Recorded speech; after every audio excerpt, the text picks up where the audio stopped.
હવે સંસારમાંથી મન કાઢી લ્યો. હવે ક્યારે જવાનું છે નક્કી નથી.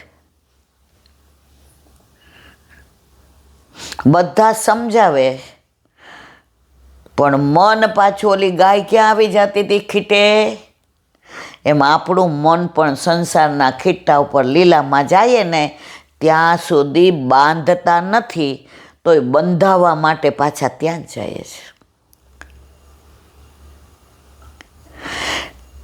એ જે દી ખીટે ન ગયા ને તે દી સમજાવી જવાનું કે હવે બેડો પાર છે. એટલે ચિત્તને તો તમે કંટ્રોલ કરશો એટલે વધુ ચકશે, પણ જો પ્રભુ તરફ વાળવાનો પ્રયત્ન કરશું તો ધીમે ધીમે ટેવાઈ જશે. વાર બહુ લાગે, કારણ કે વર્ષોથી ટેવ પડી ગઈ છે. કોણ આવ્યું છે હમણાં? કોનો ફોન હતો? મારું કાંઈ પૂછતા હતા? આ ઝાંપે કોની યારે તું વાત કરતી હતી? બેંક આજે બંધ છે તને એવું પૂછતા હતા? જુઓ, જે માહિતી જાણવી આ ઉંમરે મારે ને તમારે જરાય જરૂરી નથી, છતાંય ઓલી ગાય ખીટે બંધાય. એમ આપણું મન ક્યાં જાય છે? સંસારમાં. એ સંસારના ખીટેથી જ્યારે છૂટી ગયું ત્યારે સમજી જવાનું. પણ એવા ભાગ્યશાળી, એવા સૌભાગ્યશાળી ભગવદીઓ હજી પણ આપણે રોજ આ ફીલ કરીએ છીએ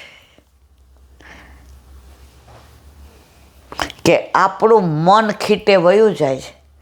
ધીમે ધીમે ધીમે ટેવ પાડશું. આપણે ભાડે રહેતા હોય ને પછી ઘરનું લઈએ એટલે આમ બહુ રાજી હોય કે હા જ ભાડું ભરવું માંડ્યું, આ ઘડી ઘડી ખાલી કરાવવાના ને આપણને દબડાવી જઈને રાજી થઈએ. હવે ઘરનું ઘર લીધું ત્યાં રેવાઈ ગયા. આજુબાજુવાળા પૂછે, ફાવી ગયું ઈલાબેન? આમ તો બહુ સારું છે, તમારા જેવા પાડોશે, પણ અમે ભાડે રહેતા ત્યાં બાજુમાં જ બોલો બસ સ્ટેન્ડ, અને રોડ ઉપર રિક્ષા મળી જાય. દહીં ને દૂધ ને ડૉક્ટર ને શાક ને, અને ખૂણે બોલો હવેલી. અહીંયા સારું આપણને એ બધા જુઓ, ઘરનું ઘર લીધું તોય આપણને ભાડાનું ઘર યાદ આવે છે. એમ આટલી બધી ઠાકોરજીએ કૃપા કરી, ઘરે પ્રભુ પધરાવી દીધા કે તું સેવામાં ચિત્ત લગાડ. પણ આપણે ઠાકોરજીને કહીએ કે ઓલું ભાડાનું ઘર યાદ આવે છે, એટલે સંસાર. પાછા બોલીએ તો ખરા જ, કોક વડચકું તોડો એટલે તરત બોલીએ, કોઈ કોઈનું નથી. પણ એ કેટલા પૂરતું? ઓલું વડચકું ભર્યું હતું ને ત્યાં સુધી. એકવાર જો મન સમજી ગયું ને પણ નથી સમજતું, પછી ગમે એટલા આપણને પ્રલોભનો આપે ને તોય આપણે એ બાજુ વળવાના નથી. પણ એ તબક્કો વલ્લભ કૃપા તો કરે જ છે, પણ આપણું ચિત્ત હજી ચંચળ છે. અહીંયા સત્સંગ કરતા હોઈએ અને 3-4 જણા લૌકિક આવે. હવે આ લોકો એમ કે ધીમે બોલીએ, આપણે ઉપર વયા જાય. આપણે તરત કહીએ અલગ જ બંધ કરજો. તો કોણ છે? મમ્મી અમારે કેટી પાર્ટીવાળા છે એટલે અમે ઉપર બેસીએ, તમારે સત્સંગ કરો. હવે આ બંધ કરીને આપણે એ પૂછવાની જરૂર હતી નહોતી. પણ ઓલી ગાયને ખીટાવીને હાલે નહીં, એમ આપણને હાલતું નથી મારા વાલા. રૈદાસનો પ્રસંગ છે. એટલા સરસ કીર્તન ને ભજન ને ધોળ ગાય. તો ત્યાંના રાજાએ એમને આમંત્રણ મોકલ્યું કે ના, અમારા રાજમાં આવો. હવે રૈદાસને જરાય ન ગયું કે મારે ક્યાં પાછા રાજા વાજાનું વાંદરા, પણ મર્યાદા એ છે કે રાજાએ બોલાવ્યા એટલે જવું પડે. રૈદાસ તો લેફા જેવા કપડાં થીગડા ના તેને પહોંચી ગયા. એટલે બાર ઓલો દરવાન ઊભો હતો. એ બાર બાર બાર, એ કે રાજાએ બોલે. અમાર રાજા ગાંડા, તું તો ગાંડો છે. નીકળ બાર, છે રાજાની ચિઠ્ઠી, બોલાવ્યા છે એની સાબિતી છે. એ કે રાજાને પૂછો. એ કે આવા તો કેટલા આવે, કોનું પૂછવા જાય. રૈદાસ પાછા આવ્યા. રાજાએ કેવડાવ્યું, કેમ ન આવ્યા? એટલે બીજે દિવસે કીધું.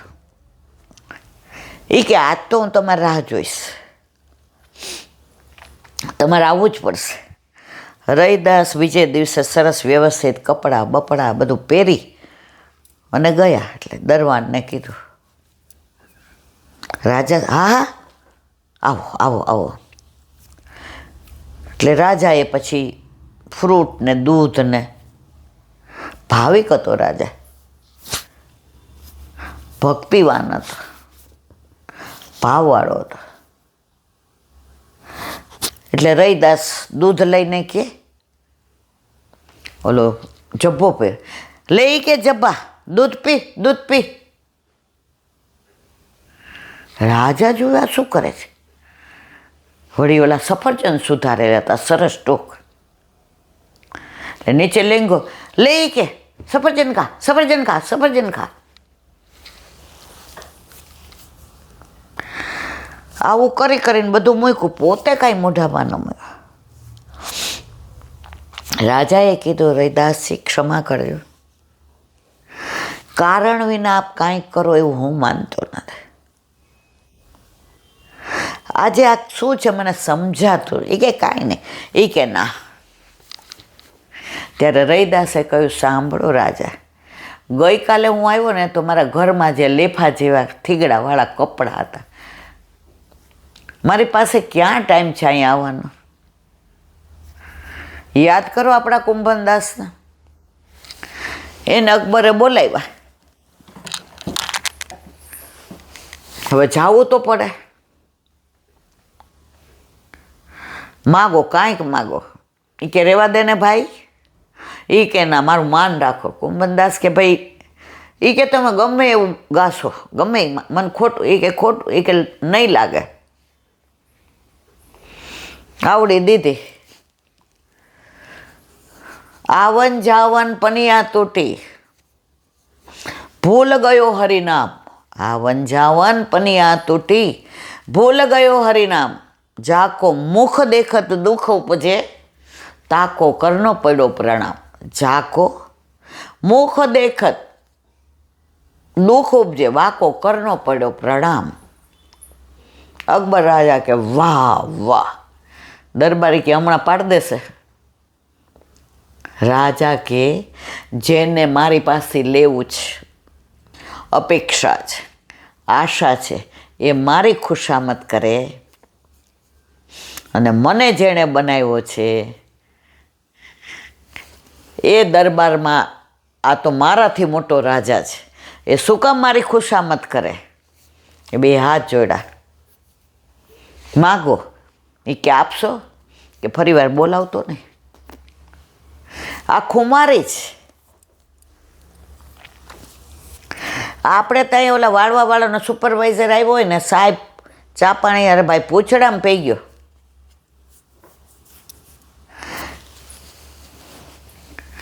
આજે તમે વ્યક્તિ દ્વારા તમારું કોઈ ભલું થવાનું જ નથી. જે કરશે એ આપણા ઘરે આપણા માથે બિરાજતા આપણા ઠાકોર.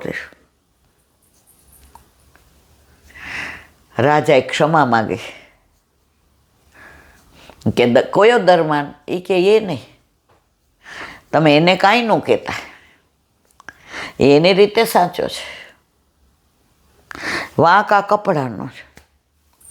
એટલે એને જો કપડાએ મને અહીં અંદર આવવા દીધો તો અધિકાર આ કપડાનો ખાવાનો છે, મારો નથી.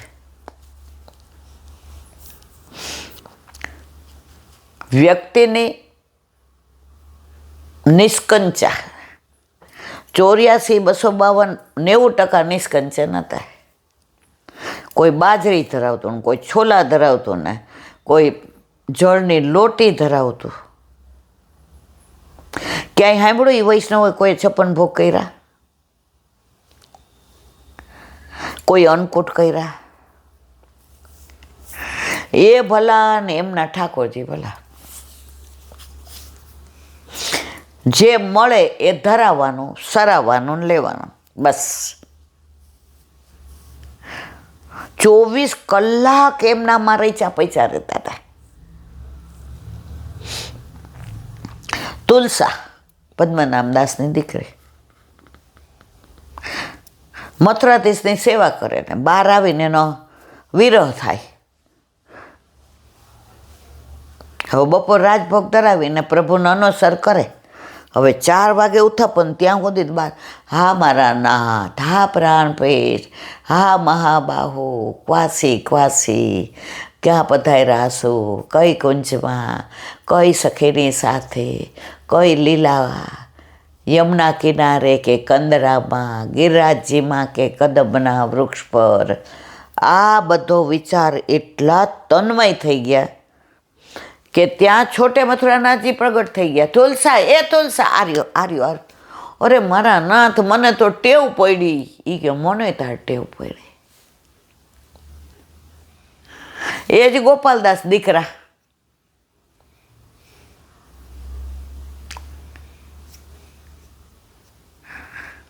પુરુષોત્તમ દાસ શેઠના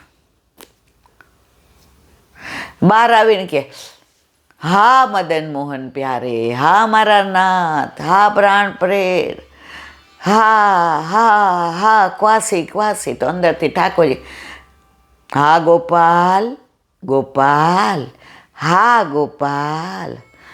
એ કે મારા વાલા અનોસરમાં આપ શું કામ શ્રમ લ્યો છે? મને તો ટેવ પડી. એ કે મને ટેવ પડી ઠાકોરજી. આ પુષ્ટિ માર્ગ એક જ એવો છે જેમાં પ્રભુને તમે યાદ કરો છો ને એનાથી વધુ પ્રભુ તમને યાદ કરે છે. પણ ક્યારે કરે? ઓલા ખીટે ન બંધાતા હોય ને રોજ સંસારના, તકલીફ એ છે.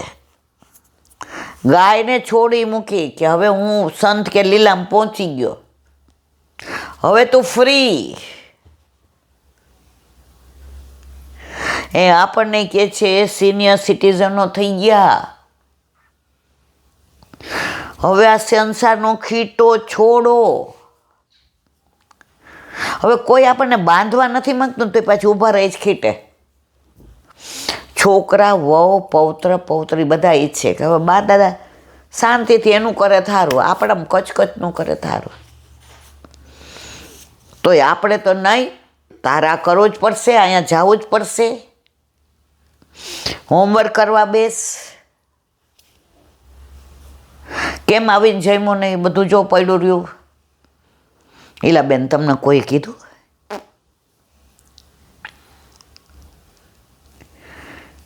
ખીટો જ્યારે સંસારનો છૂટી જશે પછી ઠાકોરજી કે બસ જ્યાં સુધી તું ભટકે છે ત્યાં સુધી હું સ્થિર છું. જ્યારે તું સ્થિર થાઈશ ત્યારે હું મચલીશ. અને જે પ્રભુને મચલવાનો આનંદ આવે અને આપણને ફીલ કરવાનો આનંદ આવે.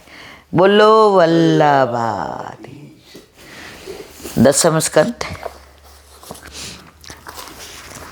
પૂજ્ય જીજીના ચરણારવિંદમાં ભગવત સ્મરણ.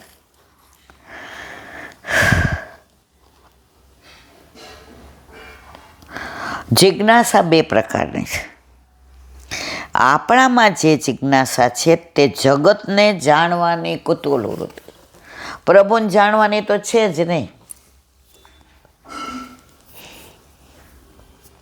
એક બેન કે હું 10:30-11 ઠાકોરજીની જગા. મને હે શું? મને કે કુટેવ છે ઈલાબેન. મેં કીધું હું? આ તો વર્ષો પહેલાં જ્યારે આપણા ઘરે ઠાકોરજી નહોતા બિરાતા, તો મેં કીધું અમારા ઘરે તો રોજ 7:30 ઠાકોરજી જાગી જાય, ઘણી વાર તો 6:30 જાગી જાય. એ કે નોકરી કરતી ને ટીચરની તો 12:15 સ્કૂલ હોય, 11 વાગે જગાવી મંગળ ભોગ ધરી ગુંજામાળા ચંદ્રિકા ધરીને રાજભોગ ધરાવું, હું તૈયાર થઈ જાઉં, અનોસર કરીને પ્રસાદ લઈને ઈલાબેન જાવ. સવારે મને આખું છાપું વાંચવા જોઈએ. મેં કીધું હવે ટેવ એવી પડી છે ઈલાબેન, રિટાયર્ડ થઈ ગઈ તો હું 11 વાગે જ જગાડું છું, અને છાપું ન વાંચું ત્યાં સુધી કે મને ચેન ન પડે. એટલે મેં નાવાનું, મન કે નાવાનું 10 વાગે, સવારે મસ્ત 2 વાર ચા પીવાની, પૂરેપૂરું છાપું વાંચી લેવાનું, 10 વાગે નાવા જવાનું. બુહારી મેં કીધું 10 વાગ્યા પછી બુહારી મંદાવ્યા. મને કે આ ખીટો છે, છાપું ન વાંચે ત્યાં સુધી.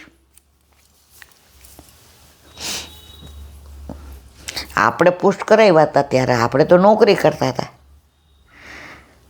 એટલે 5 વાગે નાહી લઈને બુહારી મંદિર વસ્ત્ર ને દૂધ આપણે નીચેથી તમે લઈ આવતા હતા, ખબર છે ને? હવે આ ગાયનું આવે છે, પહેલાં તો આપણે અમૂલ નથી લાવતા. તો તૈયારી બધી કરી લઈએ ને ઘણી વાર તો આપણને એમ